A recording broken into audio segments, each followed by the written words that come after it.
Herkese merhaba, ben Zeynep. Hobisever YouTube kanalıma hoş geldiniz. Bugün sizlere yapımı oldukça kolay ve çok güzel bir şal modeliyle yine karşınızdayım. Dileyenler etol, dileyenler de dikdörtgen şal olarak rahatlıkla yapabilirler. Modelimiz çok kolay ve gerçekten çok güzel. Ben çok beğendim. Umarım sizler de beğenirsiniz. Hemen şöyle yakından bakalım. Yapımı çok kolay. Fıstıklardan ve örümceklerden oluşmakta. İncili, gelin şalı olarak gerçekten çok güzel olur arkadaşlar. Çok da gösterişli. Çok da kolay yapımı var. Hızlı ilerlemekte. Ben bugün sizlere küçük bir parça üzerinden anlatım yapacağım. Bittiğinde eminim daha güzel olacaktır. Daha güzel gösterecektir kendini. Evet. Şimdi malzemelerim hakkında da bilgi vermek istiyorum. Şalımızı yaparken ben angora bir ip kullandım. Hemen ipimi de göstereyim. Dilediğiniz markaları kullanabilirsiniz.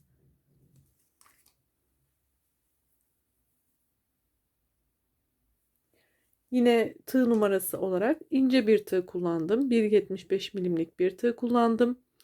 İpime uygun olarak elinizin alışkın olduğu tığları da kullanabilirsiniz. Yine bu şekilde inciler kullandım. Dilediğiniz boyutlarda alabilirsiniz incilerinizi. Ben büyük boy tercih ettim. Çok güzel gözüktü. Hemen şöyle tekrar bakalım. Sizlere motif yapımını ve motifleri eklemeyi anlattığımda dilediğiniz büyüklüklerde şallar, etoller yapabilirsiniz. Genellikle bu tür şallar 45 ya da 50 santime 150-160 santim yapılıyor arkadaşlar. Boyutlarını da o şekilde ayarlayabilirsiniz. Motif sayınızı yaptıkça ölçerek karar verebilirsiniz. Üzerinizde deneyebilirsiniz. Şimdi dilerseniz hemen model anlatımına başlayalım. Evet, ipimize bir tane inciyi geçirdim arkadaşlar. Ben şimdi sizlere 4 motif üstünden anlatım yapacağım için tek tek yapacağım ama eğer sizler bunu daha pratik yapmak istiyorsanız incilerinizi şöyle bu ipin tekini açıp buradan bağlayıp incileri yittiğinizde ipinize rahatlıkla ilerleyecektir. Yani tek tek geçirmekle uğraşmak yerine bu şekilde de yapabilirsiniz. Tüm incili modellerinizi bu şekilde hazırlayabilirsiniz. Çok pratik olacak. Ben dediğim gibi bir iki tane motif anlatacağım için gerek duymadım. Şimdi evet, Bismillah diyelim ve başlayalım. Zincir yapımıyla başlıyoruz. 5 tane zincir yapalım.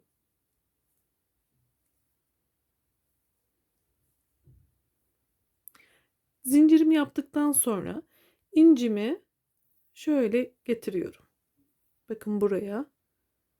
Dileyenler inciyi üstüne sonradan da dikebilir. Böyle bir alternatif de var. Şimdi şurada çok gevşek yapmadan incimi tutuyorum. Bakın şöyle geçirdim. Daha sonra içine battım. 2 tane ilmek yaptım ve bunu kapattım. İnciyi buraya sabitlemiş oldum. Şimdi ilk zincirime batıyorum ve küçük bir halka yapıyorum. Şöyle 4 zincir yapalım. Üzerine aldım. Halkanın içerisine trabzan yapıyorum. İkili trabzan. 2 zincir, trabzan. Burada 4 tane boşluk oluşturacağım. 2 tane oldu. 2 zincir, bir trabzan, 2 zincir, bir trabzan. Şimdi bu inciyi şöyle bakın şuradan aldım. Şuradan yitiyorum. Şöyle üste çıkarttım. Bir daha yapalım. Böyleydi. Buraya çıkarttım. Şimdi yine 2 zincir yapıyorum. Ve incimin şu üst kısmındaki boşluğa batarak burada yine trabzan yapıyorum. Şuraya şöyle göstereceğim, bakın.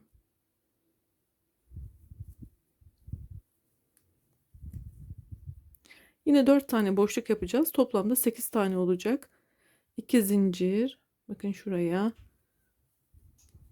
İkili trabzan.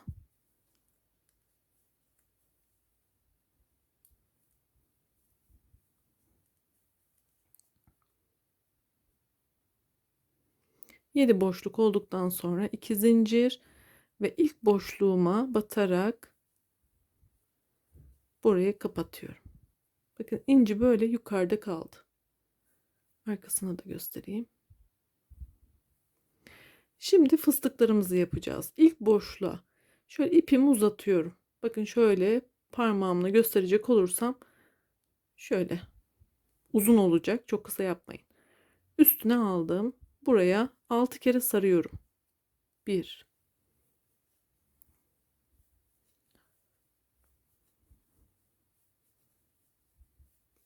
6 tane sardım. Parmağımla tutuyorum. Buradan sıkı bir şekilde ipimi hepsinin içinden geçirdim. Bakın burası.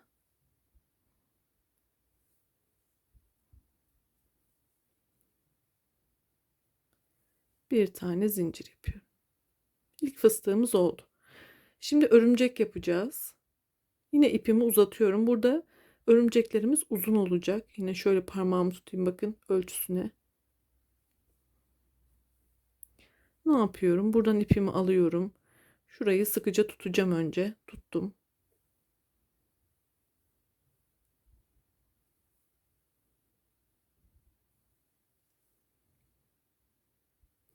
Yine uzatıyorum.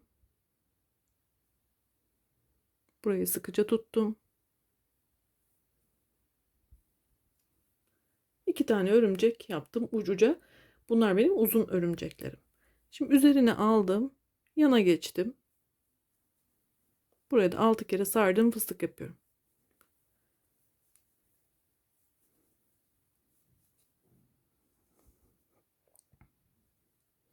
Yine tutuyorum. Hepsini tek seferde çıkarttım.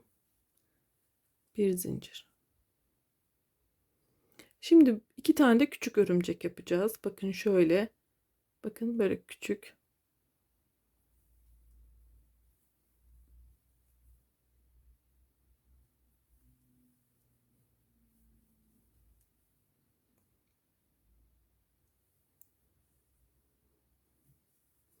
Yine fıstıklarımı yaparak ilerleyeceğim.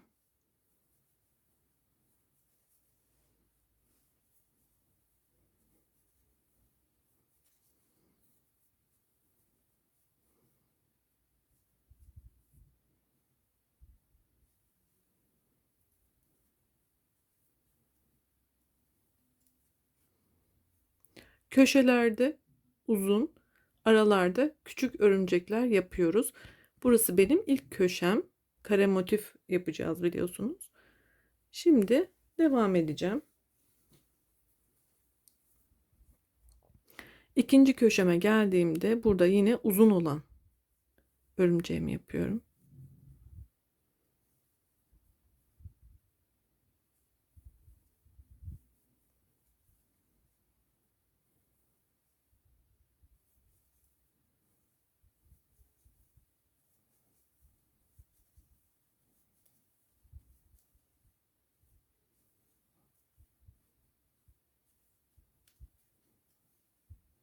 Şimdi küçük olan örümcekleri yapacağız. Bu ikisi aynı. Şimdi küçüklerden 2 tane örümcek.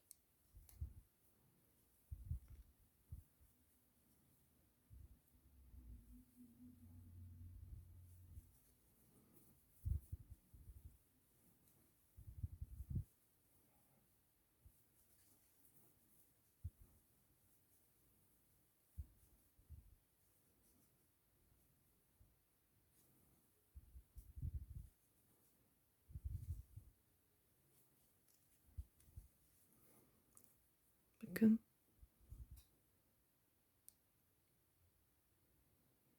Şimdi büyük yapacağız. Yine bir köşe olacak.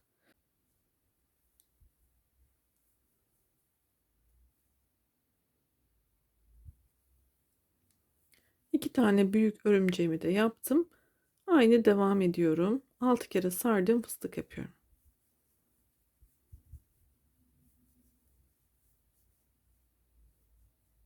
Yine hepsini tek seferde çıkartıyorum. Bir zincir. Şimdi küçük olan 2 tane örümceğimi yapacağım.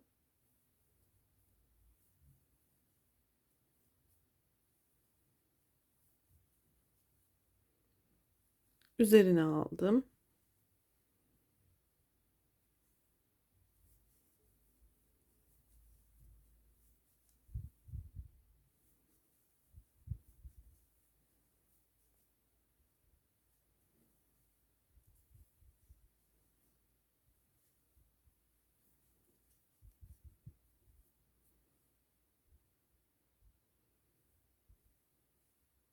Şimdi 2 tane büyük örümcek yapacağım.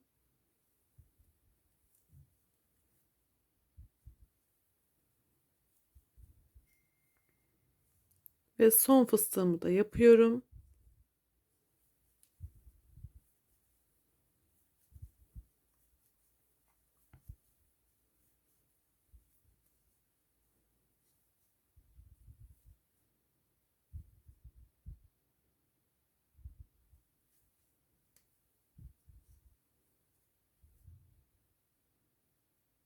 Şimdi burada küçük 2 tane örümcek yaparak motifimizi bitireceğiz.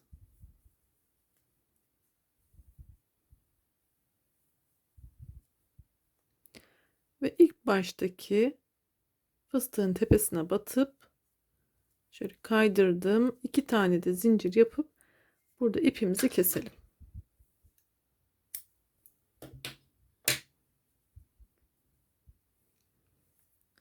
Evet, motifimiz hazır. Köşeler daha uzun ve büyük örümcekleri yaptığım noktalar. Şöyle sizlere şimdi göstereceğim. Şimdi bir diğer motifin ön hazırlığını yapıp sizlere eklemeyi de anlatacağım. Birinci motifimi yapmıştım. Şimdi ikinci motifimi de hazırladım bu şekilde, yarım bir şekilde.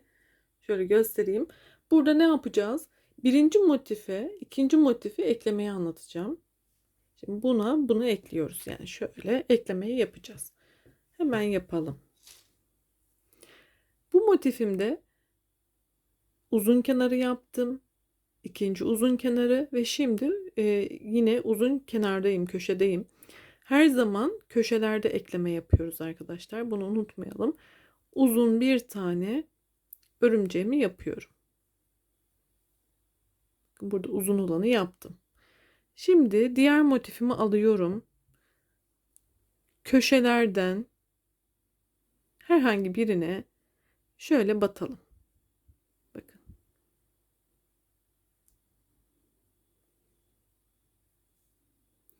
Buradan da diğer motifimi alıyorum.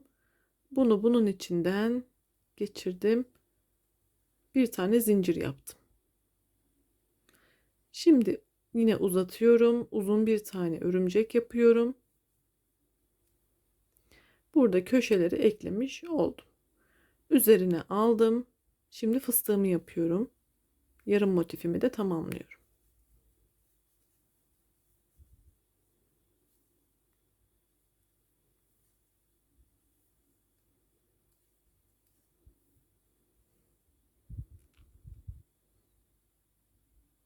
Şimdi ne yapacağız? Bu aradaki küçük örümcekleri ekleyeceğiz birbirine. Şimdi bunun için buraya bir tane küçük örümcek yapıyorum. Yine tığımı çıkarttım. Buradan batıyorum.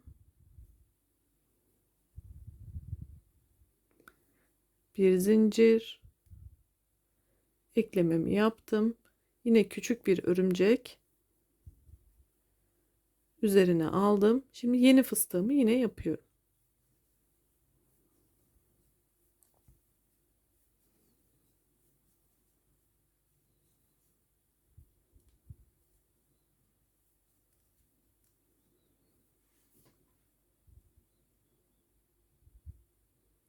Şimdi yine köşeyi ekleyerek devam edeceğim. O yüzden burada uzun bir örümcek yapıyorum.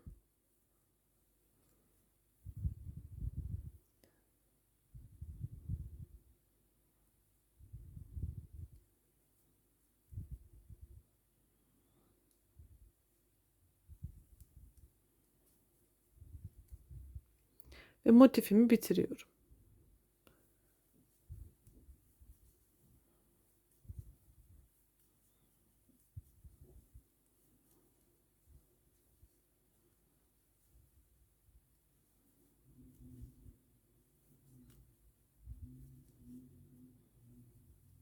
2 tane küçük örümcek sırasındayım. Ve yine ilk başta yapmış olduğum fıstığın tepesine batarak ikinci motifi bitiriyorum.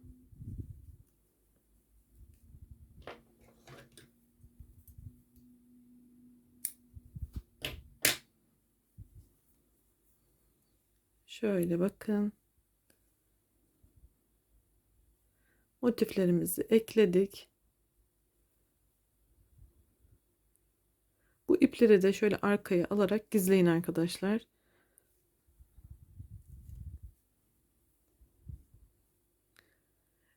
Şimdi bir diğer motifimi hazırlayarak üçüncü motifi nasıl ekleyeceğimizi anlatacağım. Evet, ben sizlere ikinci motifi eklemeyi anlattım. Sizler yan yana istediğiniz kadar motifi devam ettirip ilk sıranızı yapabilirsiniz. Şimdi bir alt sıradaki motifi bu üst sıraya eklemeyi anlatacağım. Burayı da anlattıktan sonra daha sonra diğerini anlattığımda tüm motifleri eklemeyi anlatmış olacağım.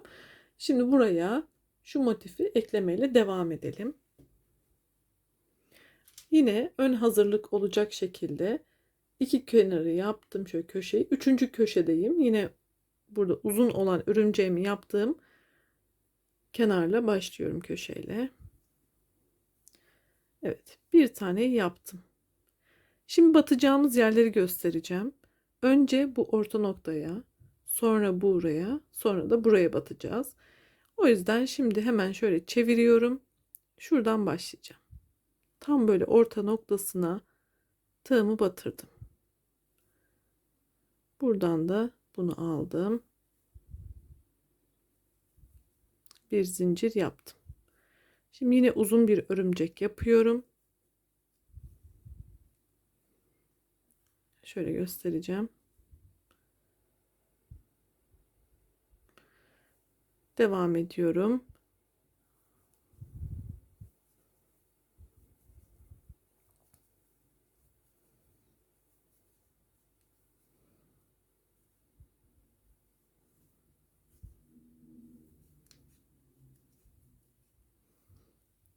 Şöyle tutacağım arkadaşlar, görmeniz için. Bakın, burayı ekledik. Şimdi bu aradaki küçük olan örümcekli kısmı ekleyeceğiz.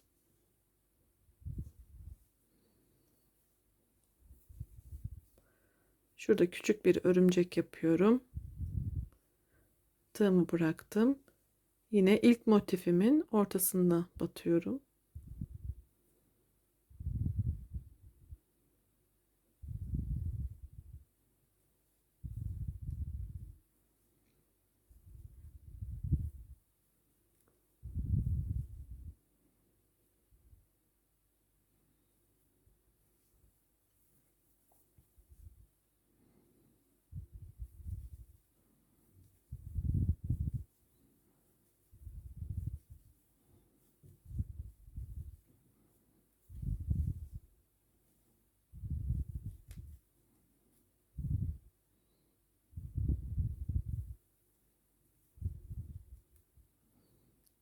Evet, kenarı da ekliyorum.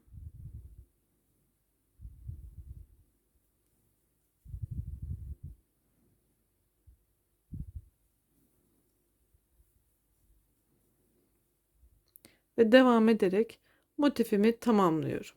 Motifimizi bitirelim. Evet, motifimi tamamladım. Burayı da anlatmış oldum. Diğer motifleri de aynı metotla ekleyeceksiniz. Bu kısmı da anlatmış oldum. Şimdi aradaki motifleri eklemeyi anlatacağım. Bu motifleri nasıl ekleyeceksiniz? Burada 3 motife ekleme yapacağız ve toplamda 1, 2, 3, 4, 5 tane yeri ekleyeceğiz. Köşeyi ekleyeceğiz. Bu motifi anlattıktan sonra sizler istediğiniz kadar motifi eklemeyi kendiniz yapabileceksiniz. Tüm aşamalarını anlatmış olacağım. Şimdi yeni motifimi eklemeyle devam etmek istiyorum. Buradaki motifimi 3 tane fıstık olacak şekilde ayarladım. Şimdi başlayalım. Uzun olan örümcekle başlıyorum. Bu köşeden başlayacağım ve şöyle bir ekleme yapacağım. O yüzden çeviriyorum.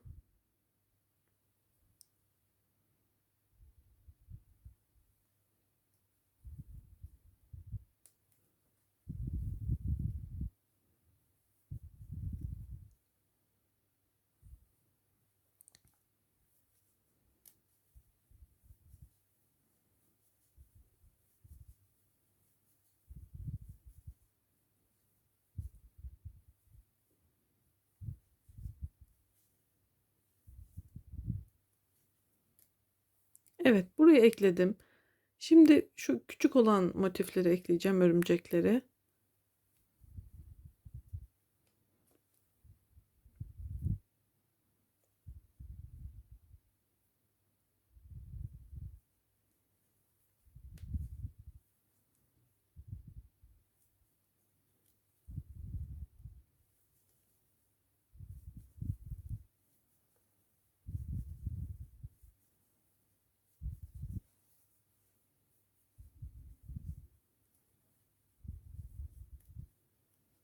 Şimdi uzun olan örümceği yapıyorum.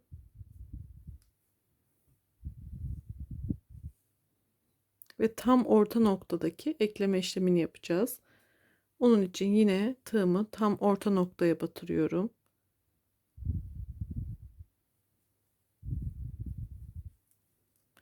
Yine bir örümcek yapıyorum.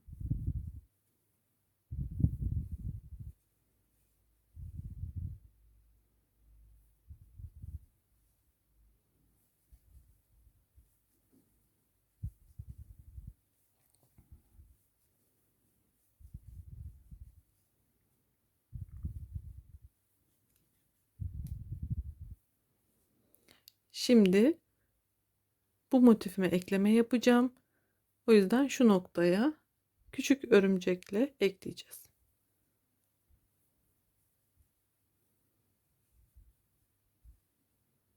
Yavaş yapmaya çalıştım. Eğer hızlı olduğunu düşünüyorsanız videonun sağ üst köşesinden yavaşlatabilirsiniz. İlk defa yapan arkadaşlarım net görmeleri için yavaş yaptım. Zaten tecrübeli arkadaşlarım eminim anlamışlardır mantığını. Rahatlıkla yaparlar.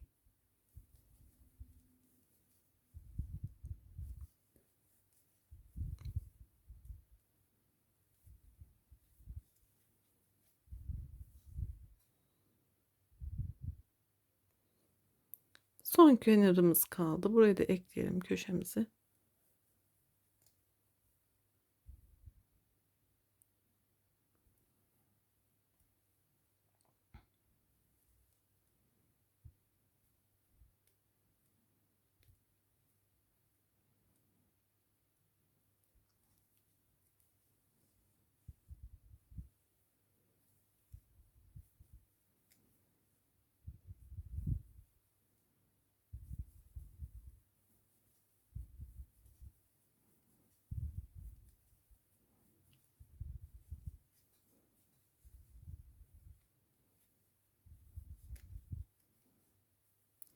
Evet, 2 tane küçük örümceğimi de yaparak artık tamamlıyorum. Umarım anlatabilmişimdir. Buna nasıl bir kenar yapacağımızı da hemen kısaca anlatmak istiyorum. Bu şekilde devam edelim.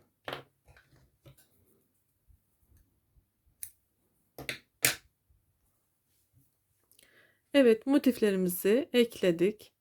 Sizler istediğiniz sayıda motifleri ekleyebilirsiniz ve istediğiniz boyutlarda yapabilirsiniz. Burada ölçün arkadaşlar, kaç tane motif yapacağınız zaten aşağı yukarı ortaya çıkacaktır. Kenar olarak arkadaşlar 3 kenarını örümcek yapabilirsiniz. Bu uç kısımlardan başlayarak şöyle tepelere batarak aralarda ikişerli örümceklerle 3 kenarını dönebilirsiniz. Bu köşelerde artırma yapmanız gerekir. Şu ağız kısmına, yani omuza gelen kısma ise sık iğne ya da trabzan zincir yapabilirsiniz. Bu şekilde durmaması adına daha muntazam olacaktır. Ya da her iki kenara zincir trabzan yaparak sadece iki uç kısmına örümcek yapabilirsiniz. Yani uzun bir şekilde. Yine iki kenara püskül yaparak da bitirebilirsiniz. Bunlar tamamen sizin zevkinize kalmış. Kolay püskül yapımı yine videomun sonunda mevcut olacak. Püskülle bitirmek isteyenler için. Umarım beğenmişsinizdir, memnun kalmışsınızdır. Beni izlediğiniz için çok teşekkür ediyorum. Yeni videolarda yine buluşmak ümidiyle. Bu tür örgüleri seviyorsanız yine kanalımda birçok farklı kategorideki örgü modellerime bakmayı unutmayın. YouTube kanalıma ücretsiz bir şekilde abone olabilir, bana destek olabilirsiniz. Yine bildirimleri açtığınız takdirde paylaşmış olduğum en güncel videoları ücretsiz bir şekilde öğrenebilirsiniz, haberdar olabilirsiniz. Desteklerinizi bekliyorum. İyi günlerde sağlıkla kullanın inşallah.